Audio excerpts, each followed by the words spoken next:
ये जो जमीन का बखेड़ा शुरू किया है इस सरकार ने, ये बोतल से जिन्न निकाला जा रहा है, जिसको सरकार को भी नहीं पता है कि वापस बोतल में डालेंगे कैसे।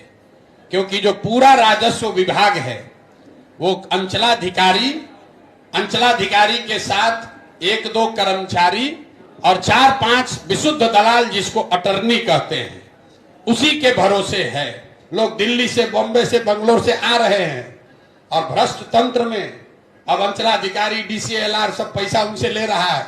भाई का जमीन बहन पर, बहन का जमीन भाई पर। यहाँ बेटियों को लीगली आपने जमीन कभी दिया ही नहीं है, बेटियों ने मांगा भी नहीं है। अब वो 30 साल, 40 साल, 50 साल जमीन का भाव 5 रुपया से बढ़ के हो गया 5 करोड़।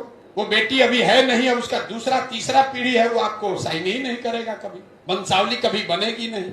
क्योंकि राजस्व की जो यहाँ व्यवस्था है, जितने भी कर्मचारी हैं, जो विभाग है, उसमें कोई रजिस्टर 2 जो नीचे है उसका ऊपर कोई रिकॉर्ड, सेकंड रिकॉर्ड है ही नहीं।